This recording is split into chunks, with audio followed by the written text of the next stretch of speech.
Hello everyone, welcome to skill I Q. Skill I Q में आपका स्वागत है। तो प्रोनाउन जो हमारा चैप्टर चला हुआ है और इसका जो है नेक्स्ट पार्ट जिसमें हम इनडिफाइनेट प्रोनाउन की बात करेंगे। तो इनडिफाइनेट प्रोनाउन जो है, इनडिफाइनेट का मतलब होता है अनिश्चित, है ना। जो चीज़ जो है निश्चित ना हो, है ना, डिफाइनेट ना हो, जिसमें हम जो है इनडिफाइनेट पर्सन यानी कि व्यक्ति और थिंग यानी कि वस्तु के बारे में बात करते हैं।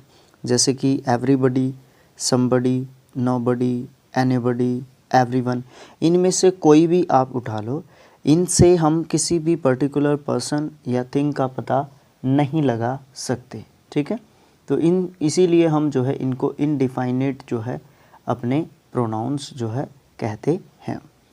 उसके बाद हम बात करते हैं नेक्स्ट जो है नोट दिया गया है all, some, both, any, most, enough, few, many, little, other, another. इन सब को हम एडजेक्टिव्स के रूप में भी यूज़ करते हैं और आप जानते हैं कि इनको हम इनडिफाइनेट एडजेक्टिव के रूप में यूज़ करते हैं। उसके बाद हम बात करते हैं जो हमारे ये इनडिफाइनेट प्रोनाउंस होते हैं। कुछ प्रोनाउंस जो है सिर्फ पर्सन्स के लिए जो है यूज़ किए जाते हैं और उनके लिए कुछ जो है हमारे क्या बोलते हैं प्रोनाउन यूज़ किए जाते हैं। इनके लिए जो पर्सनल प्रोनाउन या रिफ्लेक्सिव प्रोनाउन से बनते हैं, तो उनमें से कुछ जो है यहाँ पे लिस्ट दी गई है। तो कुछ इस तरीके से उनको यूज़ किया जाता है। ठीक है, जैसे एवरीबडी, समबडी, ये जो है पर्सन्स के लिए डिनोट, पर्सन्स के बारे में बात करते हैं, तो हम इनके लिए ही, हिज, हिम, हिमसेल्फ जो है यूज़ करते हैं।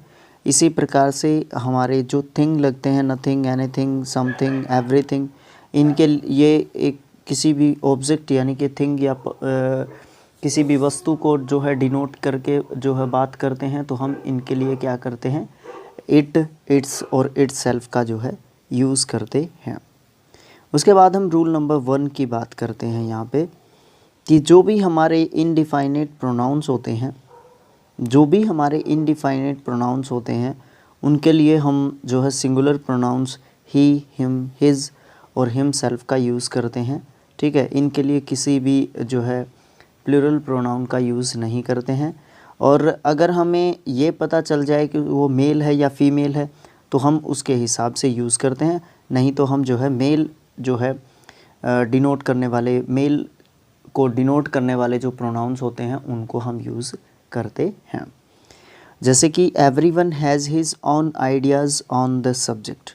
अब अगर हमें यहाँ पे ये पता चल जाए कि एवरीवन कौन है, तो हम इसके लिए उसके हिसाब से जो है अपना पर्सनल प्रोनाउन यूज़ करते हैं। नहीं तो हम क्या करते हैं, ही, हिज, हिम और हिमसेल्फ का यूज़ करते हैं। जैसे कि नेक्स्ट ही सेंटेंस देखिए, he helped everyone of his class fellows in his studies.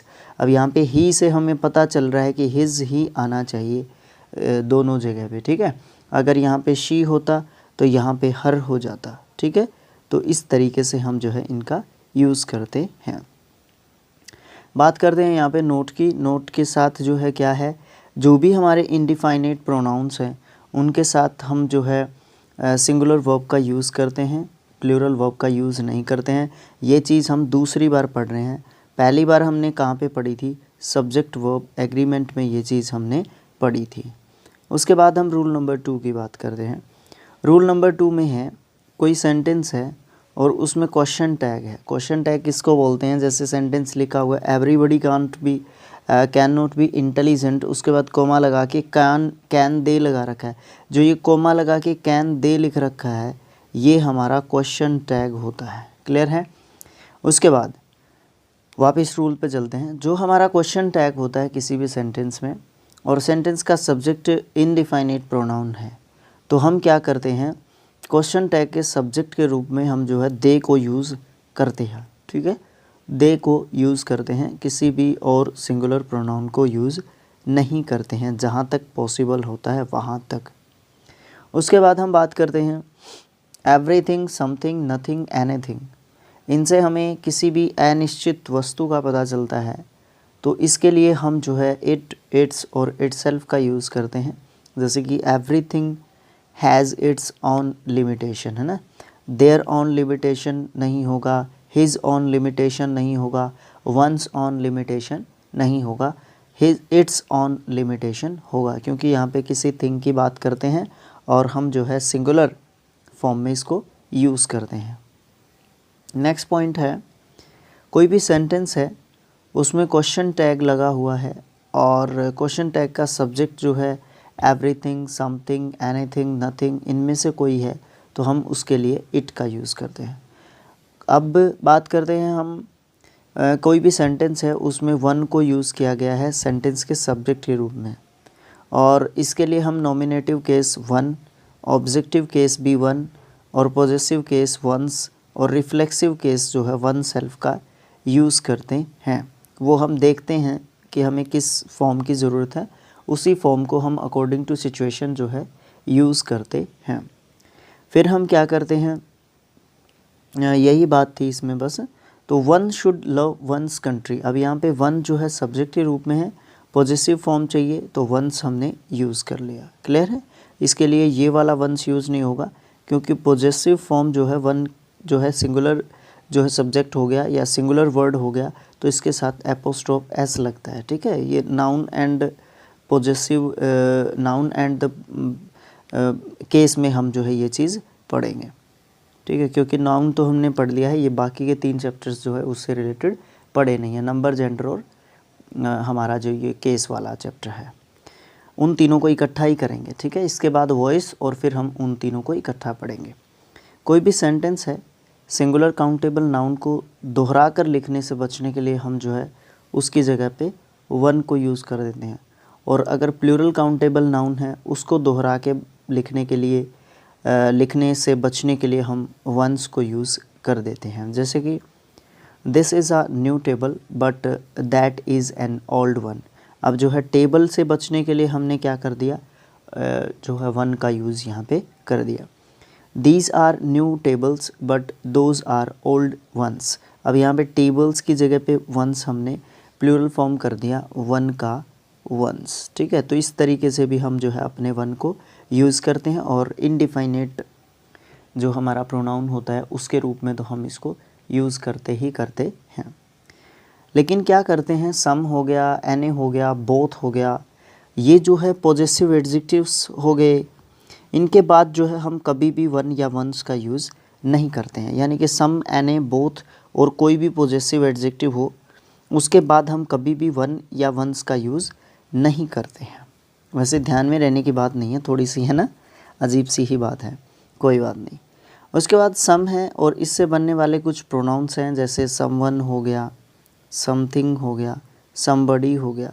तो सम से बनने वाले कुछ प्रोनाउंस जो कि इनडिफाइनेट प्रोनाउंस ही होते हैं, उनको हम अफर्मेटिव सेंटेंसेस में यानी कि पॉजिटिव सेंटेंसेस में यानी कि सिंपल सेंटेंसेस में हम यूज़ करते हैं।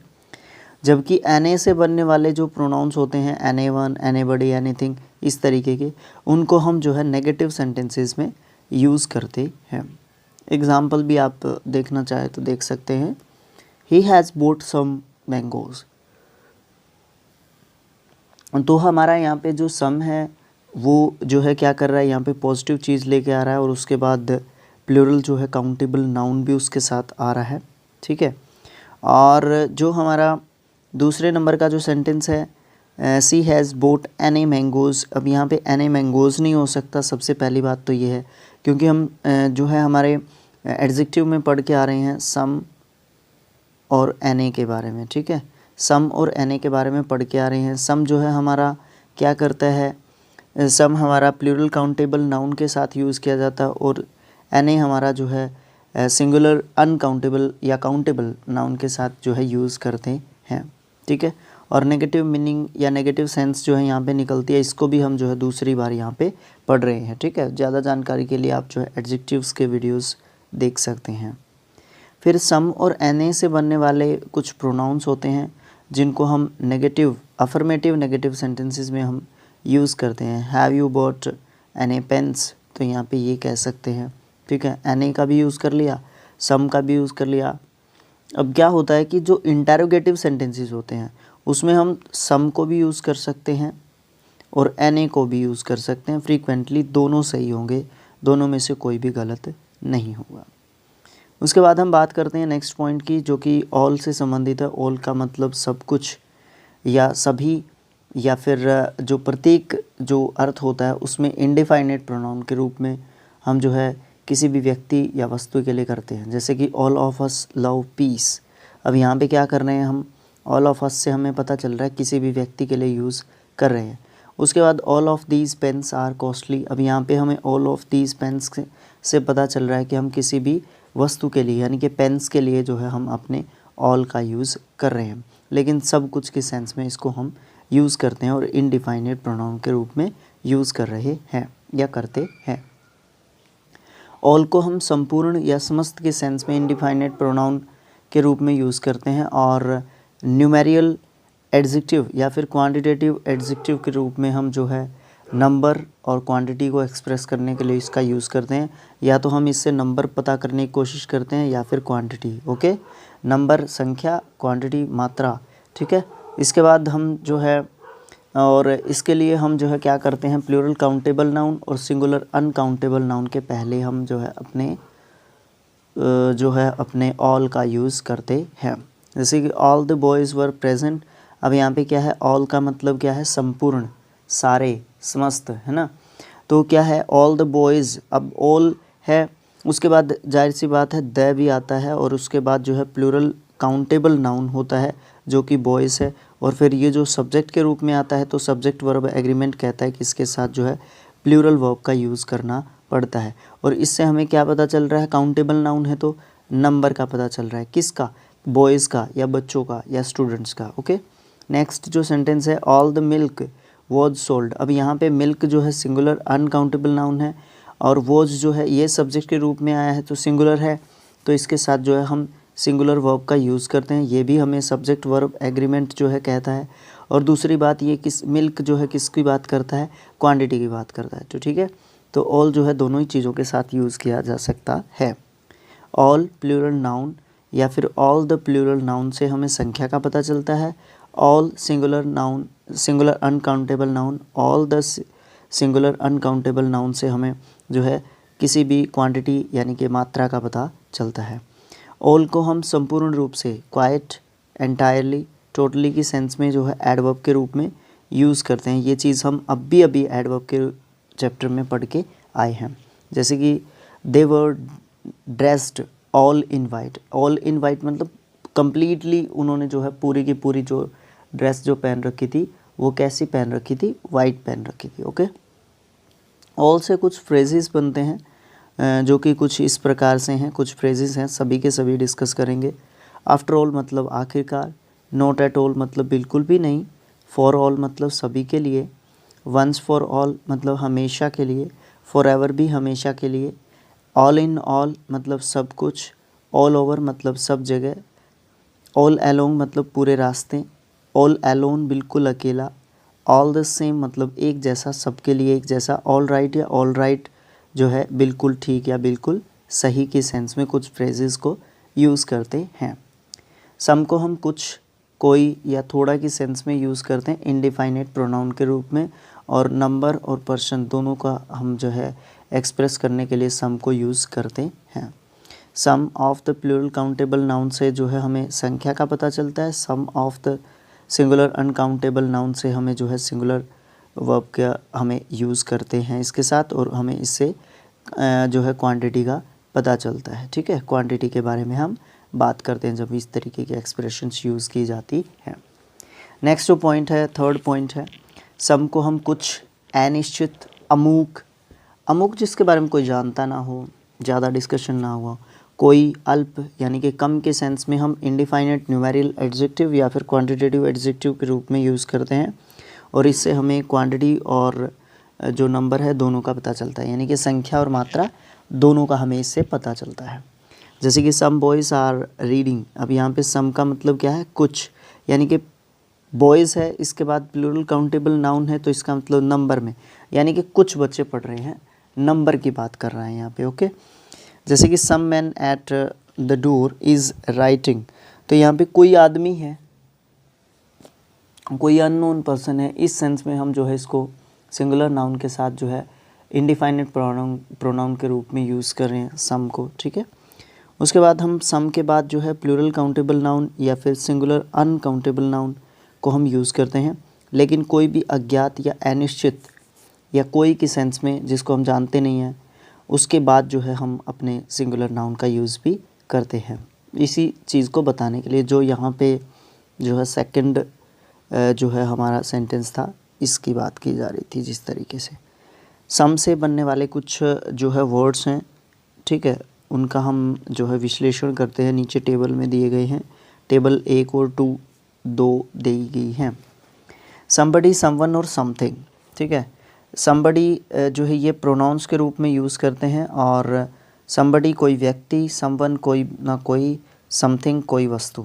दूसरे नंबर पे हमारे आते हैं कुछ 5-6 वर्ड्स। समहाउ, ये एडवर्ब्स के रूप में यूज़ करते हैं, किसी न किसी प्रकार से। सम प्लेस मतलब कहीं ना कहीं पे। सम टाइम मतलब किसी भी समय। समटाइम्स मतलब कभी कभी। समवट मतलब सब कुछ कुछ। समवेयर मतलब किसी भी जगह पे। नेक्स्ट पॉइंट की बात करते हैं एने। एने जो है कोई या कुछ की सेंस में इनडिफाइनेट प्रोनाउन के रूप में संख्या को एक्सप्रेस करने के लिए भी यूज़ किया जाता है। जैसे you can meet any of these heroes, आप जो है इनमें से किसी भी हीरो से मिल सकते हैं। अब यहाँ पे क्या होगा, प्लूरल काउंटेबल नाउन जो है आपको देखने को मिलेगा, तभी जो है हमारा एने क्या करेगा, संख्या यानी कि नंबर के बारे में बात करेगा। फिर हम बात करते हैं एने को कोई भी, कुछ, कैसे भी या किसी भी प्रकार की जो सेंस है या मीनिंग है उसमें हम इनडिफाइनेट न्यूमेरियल एडजेक्टिव के रूप में यूज़ करते हैं, और इससे हमें नेगेटिव और अफर्मेटिव इंटरोगेटिव सेंटेंसेस में सिंगुलर और प्लूरल नाउन दोनों के पहले जो है यूज़ करते हैं।